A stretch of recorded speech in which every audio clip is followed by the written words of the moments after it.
하나님 앞에서 우리가 겸손한 것이 하나님의 은혜를 입을 수 있는 방법이라는 거죠. 여호와의 사랑을 한 몸에 받으면서 명성을 떨치던 음악가가 질병으로 인해서 고통으로 인기가 하락하고 질병으로 단순 불수가 되었습니다. 거기에다가 빚을 지고 감옥에 들어갔습니다. 얼마나 명성을 떨치던 음악가는 화려한 그러한 직업이 아닙니까? 조명 아래서 그 연주를 하고 조명 아래서 사람들의 박수를 받는 그러한 화려한 위치에 있는 사람이에요. 그런데 질병으로 인해서 이제 반신불수가 되었는데 거기에다가 깜깜한 감옥에 갇히게 되었습니다. 그러니까 얼마나 절망과 암흑 속에서 하루하루를 우울하게 살 수밖에 없었겠습니까?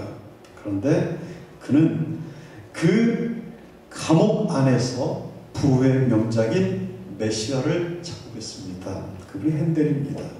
우리가 크리스마스가 되면은 핸델의 메시아를 이렇게 연주하지 않습니까? 그런데 이 할렐루야라고 하는 그러한 부분에 이르러서는 청중들이 다 자리에서 일어나서 그 곡을 감상을 합니다. 다른 곡은 다 앉아서 듣고 있다가 이 할렐루야라고 하는 곡이 연주될 즈음에는 왕도 자리에서 일어나서 이 핸델의 메시아 중에서 할렐루야를 감상을 한다고 합니다. 그만큼 하나님을 온전히 영화롭게 하는 그러한 음악으로 사람들의 마음을 감동을 시키는 음악을 그가 감옥 안에서 작곡을 했다고 하는 것입니다.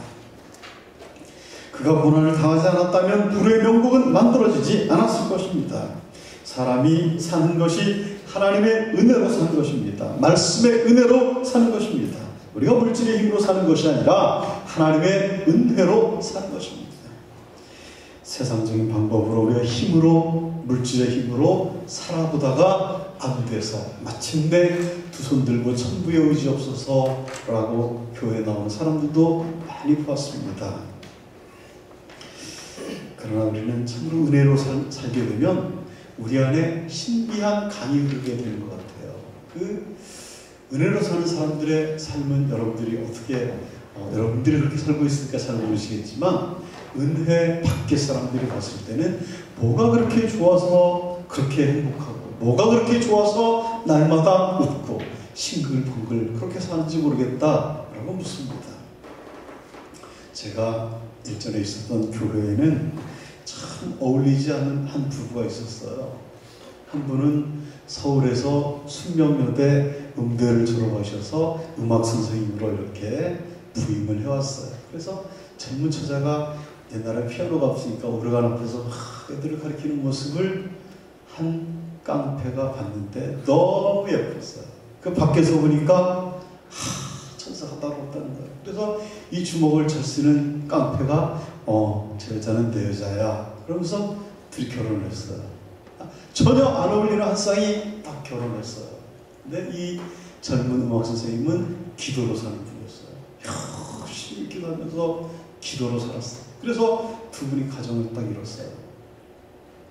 나하고 결혼하려면 당신이 예수를 믿어야 된다라고 하니까 그걸 아멘 하면서 또 따라왔나 봐요, 깡패가. 그래서 교회를 열심히 출석을 하는데 제가 그 교회에 부교육자로 부임했을 때 이 권사님이 70을 바라보는 그런 분이셨어요. 근데 그 결혼해가지고 이 깡패를 변화시켜서 새벽 기도 시간만 되면은 성경 가방하고 자기 거 하나 성경책하고 권사님 성경책 가방을 들고 뒤를 쳐줘준다. 계속 하루도 빠지지 않고 겨울에도 여름에도 그냥 계속 뒤를 따라다니는 거예요. 얼마나 좋았으면 그렇게 변했을까.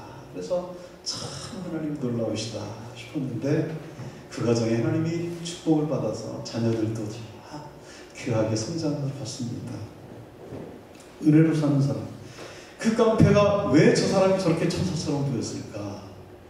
참 예수가 없는 사람과 그 안에 하나님의 영이 함께 하시는 분. 똑같은 힘든 세상을 살아간다 할지라도 그 가운데 기쁨의 샘이 솟아나기 때문에 광야의 길이 광야 길처럼 느껴지질 않았던 것입니다. 우리는 이 광야의 길을 통과하는 방법을 잘 깨달아야 됩니다. 40년 동안에 내 의복이 헤어지지 아니하였고 네 발이 부르짖지 아니하였느니라 이렇게 말하고 있습니다. 40년을 걸었는데, 광야에서 40년을 걸었는데 의복이 낡지 않고 신발이 변하지 않았다, 발이 부르짖지 않았다 라고 하는 것은 하나님께서 걸음걸음을 지켜주시고 때에 따라서 먹여주시고 입혀주시는 그러한 역사가 있었다는 말씀이 아니겠습니까? 비록 그들이 고난의 길을 걸어가고 있었지만 하나님은 때를 따라서 돕는 은혜를 베풀어 주셨습니다. 일용할 양식을 주셨습니다.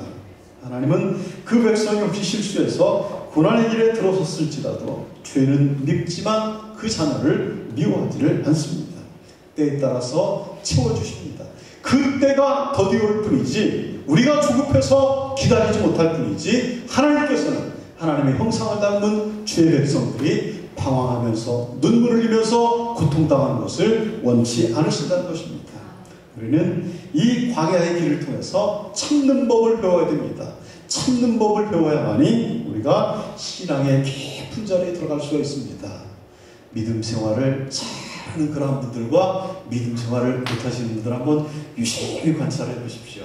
그러면 믿음 생활이 조금 깊이가 약한 분들은 지난번에 우리 전우님들하고 같이 사우나에 갔다가 찜질방에 갔다가 뜨거운 데서 5초 더 견디가 나온 사람하고 똑같은 사람들이에요. 그런데 끝까지 견디는 그런 분들이 있어요. 근데 우리가 신앙생활 한다고 하는 건 그 큰 인내를 이룹니다.